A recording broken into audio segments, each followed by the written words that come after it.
Hey everybody, welcome back to another video.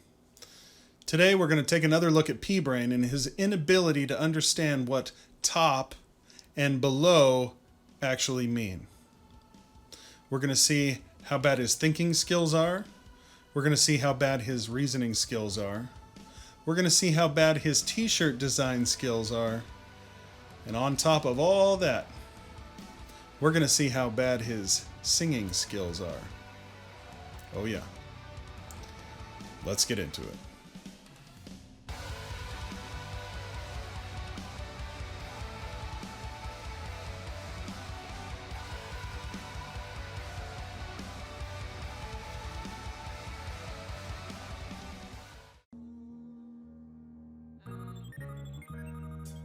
I put this image of Mount Rainier up.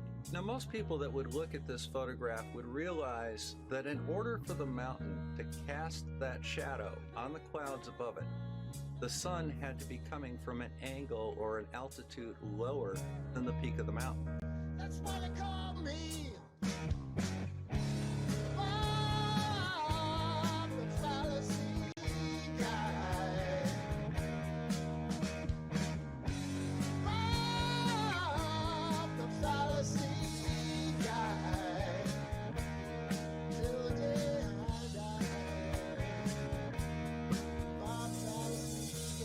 Okay. I told you he was a terrible singer. Now you're never going to get that sound out of your head.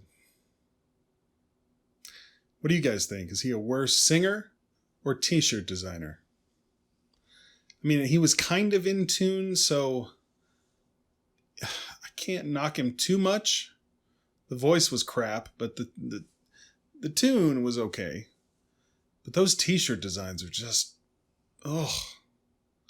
pathetic. Literally, like pathetic. And the narrow part of the shadow is at the peak of the mountain, and then it widens out. Okay, so the claim he's making is that the shadow is actually getting wider as it comes towards you, right? It's not a perspective illusion, and he's going to say this in a minute, but I want to cover this right now. Okay, so he's making the case for a close sun, because in a far away sun, the shadow would be parallel. It would be parallel lines, right? Just like when I did this outside a few years ago, and my crepuscular ray video, and I showed that with my piece of cardboard representing a cloud, when the sun is far, the light rays are straight, right? And then when I came inside and I put the light close to my cardboard, you can see the light rays splay out, and it's the same for the shadow. The shadow is also splaying out, right? So it's actually getting physically wider. Well, there's your first problem, P-Brain. You clearly have no idea why crepuscular rays look the way they do. They look like that because they're coming towards you, basically, right? And so your little crepuscular ray experiment was just by default problematic because you didn't put the camera on the bottom plate where the crepuscular rays were supposed to be going to. So your perspective was all wrong. Shocker.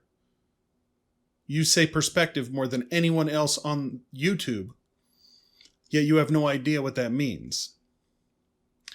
Secondly, when you see crepuscular rays spreading out from the side, that's because they're deflecting from the water in the clouds. All right. So that's what he's saying. He inadvertently is making the case for a close sun by insisting that this shadow here in Mount Rainier is not a perspective illusion, but the shadow is actually getting wider. This guy's a piece of work, man. And he claims he's a perspective expert. Okay, let's go on. Now, just to show it's not an optical illusion due to perspective or whatever they're trying to claim, here's a side view. The shadow starts small and it gets bigger. Okay, Bob, let me tell you what's going on in this photo.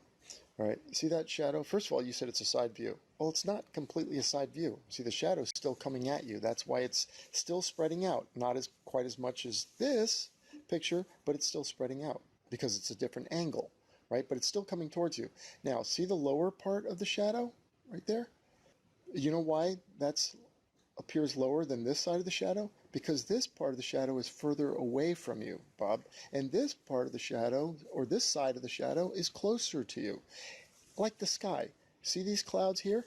they're just as high as these clouds here and these clouds here. It's just perspective, flurperspective. Everything angles down away from the observer, Bob.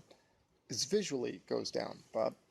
So this shadow is not spreading out, because if it is, you got a problem. That means the sun is close, really close, because otherwise it's going to be virtually parallel lines. The shadow will be parallel. That's not what he's saying, man.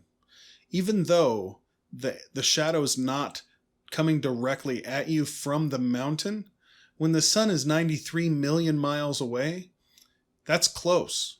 That's really close, and it's practically coming towards you, okay?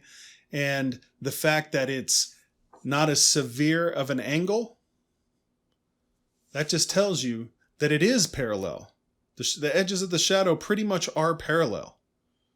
The sun is below the peak of the mountain, the clouds are above the peak of the mountain, and the shadow is being cast upward onto the cloud base.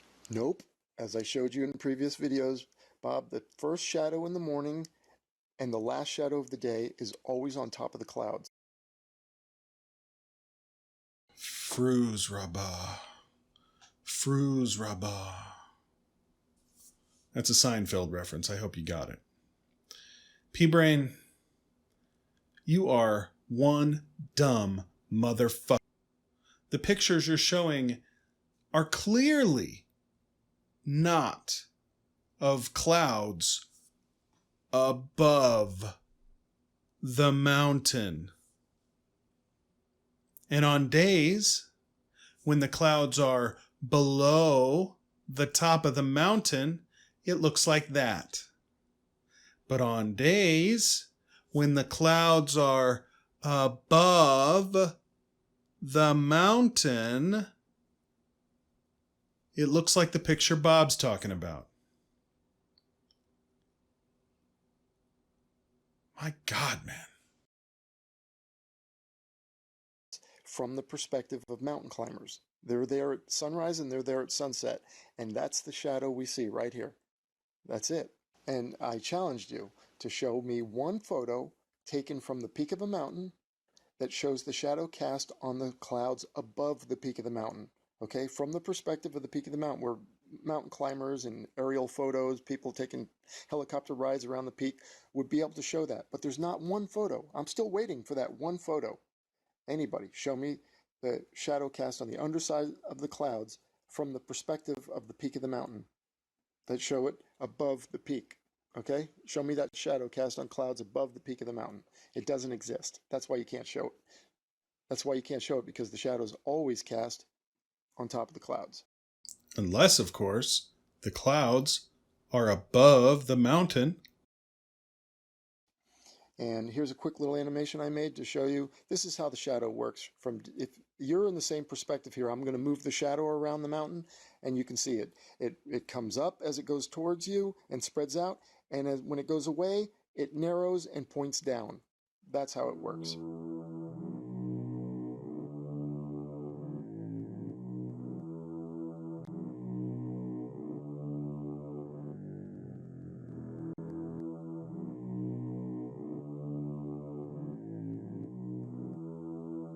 All right, thanks everybody, and I'll do more on this subject because I still have a lot more stuff I didn't put out yet. P-Brain, I have a challenge for you. How about you show us a video of the sun getting closer, aka getting bigger in the sky, and then as it gets farther away, it gets smaller. Because that's what it would do if it were close. Watch this. Here's an example for you. Ready? Oh boy. Oh boy. Now watch. See how small it is? Here it comes. Oh boy. Oh man, look at that. Oh, here it goes. Oh. Oh. Show me a video of the sun doing that. I'll stop talking about you. I won't make one more video about you. But you can't. Because that's not the way it works in reality. The sun has the same angular size throughout the entire day.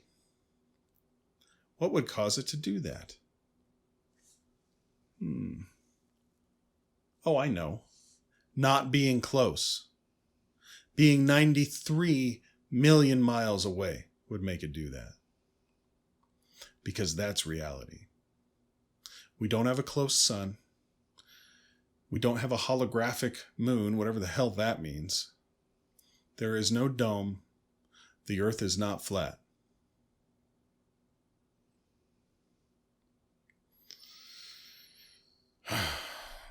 Anyway, if you like the video, you'd like to see more of them, please give the video a like, please give the channel a subscribe, and come back next time, because I'm sure it'll be more Wormhat. Speaking of which, the reason I do so much Hans Wormhat is a few reasons. One, he says the dumbest shit any human being has ever said in the history of humanity. Ever. Two, he makes short videos. If he did 3 or 4 hour live streams, I would definitely still cover him. Even if he did 3 hour live streams. His videos are short. They're easy to cut up. Record my stuff. Cut up his, put mine in there. Render it. Upload it. It's all doable in one night. It's easy. And I'm lazy. For the most part. But anyway, I'm getting sick of doing him too, but God, it's so easy. It really is just so easy to cover him. Oh. He's got one about overpopulation. He's got one about gorillas. He's got one about great white sharks. Zebras being fake. It's a cornucopia of easy content. It's been really hard to resist destroying every one of those videos. But I just think, I'm sure you guys are getting sick of it, right? Let me know in the comments down below. Are you getting sick of seeing Hans Wormhat? Scimandan only covers him a few times a year, it seems. So, I don't know. It's hard to find videos that aren't 3 hours long. Because I'm sure as hell not watching a 3 hour long Nathan Oakley stream. Or a QE stream. That dude. Oh my God. Anyway. Like I said. Give the video a like if you liked it. Give the channel a subscribe if you'd like to see more. And until next time, have a good day.